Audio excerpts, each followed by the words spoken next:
Welcome to Nerd Alert and happy Friday the 13th. I'm joined by Jay Washington because I actually am lucky on this day. Jay is a host, a stand-up. I'm more lucky to be with you. Oh, friendship is magic. That's a My Little Pony thing. But on Friday the 13th, Yes. we have a history. Not just with stabbings at a camp,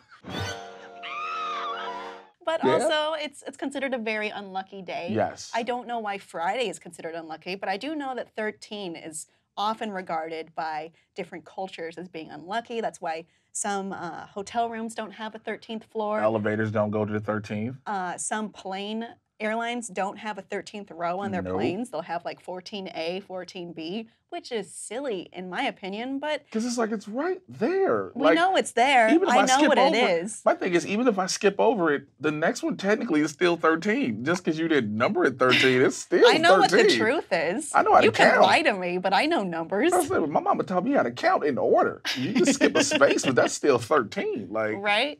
I also recently found out why some floors or some elevators have an M button.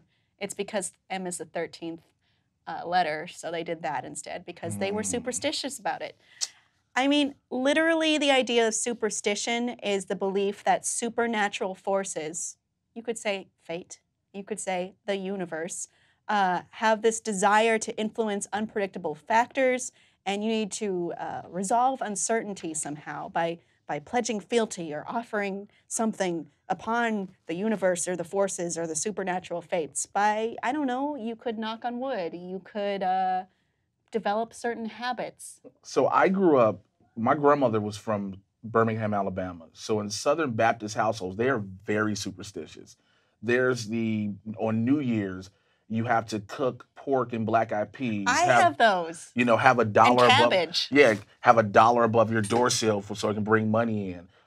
Don't walk under a ladder. Don't break glass. Don't throw salt. Don't spill salt. You got to throw it over your shoulder. There was so many from my grandmother. I was like, are you going to help us learn regular things in life? Because I know what I'm not supposed to do. What am I supposed to do? Grandma, what about writing my taxes? My grandmother didn't do a tax. My grandmother went to somebody. She didn't want to read that. But it was like, you hear all those. You grew up with all of those that even affected you. Like when you were walking down the street with someone and there was a pole, don't split the pole. I didn't know that. Yep. I split the pole all the time. Don't split the pole. That sounds bad. Don't step on a crack, break your mother's back. All those different things. My mother is superstitious. My mother was too.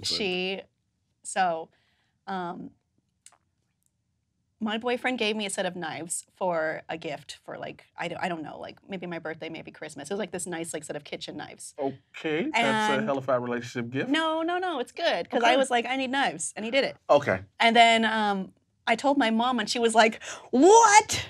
You cannot do that or it will cut your relationship. You give him a quarter, so it's like you bought it from him. And I was like, what? And then I did it because she was insistent that I do it. I'm trying to think, did I give my ex-wife some knives at one point in time and never got paid for? Is that why That's why your relationship fell apart. Just because it was horrible and I married Satan's daughter. But nonetheless, there are different things that people do with superstitions. I know, there are superstitions when you wear certain things, when you dress a certain way. Wow, that's in sports a lot. I know people who dress for stand-ups, who dress for showcases. They have to wear the exact same T-shirt jeans combo for anything big.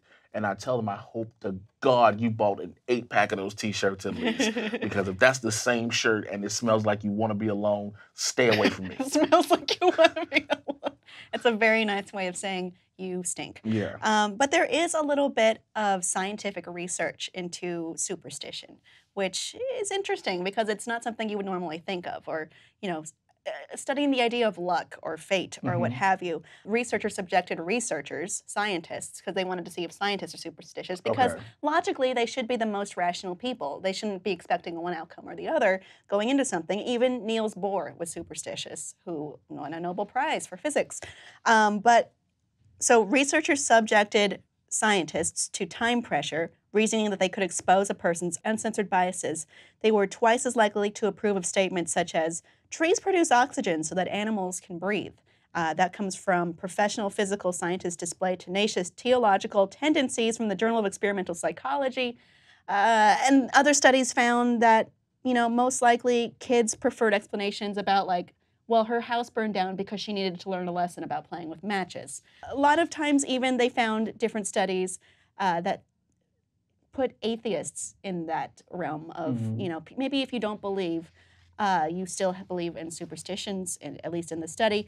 Last year, they found that self-identifying atheists began to sweat when reading aloud sentences asking God to do terrible things, like I dare God to kill my parents, just as much as people who said they were religious. I don't think anybody would sweat just saying, I dare God to kill my parents. Like, because there's just this idea of, well, maybe I should do, if it doesn't hurt me, maybe I shouldn't do those things.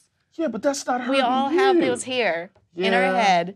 I mean, people do seem to believe in luck or fate more when we're confronted with our own mortality. It's there. There's a little voice in our head telling us we're weak, and some people listen to it, some people don't, but most of us listen to it, and that is the science of superstition. Ooh.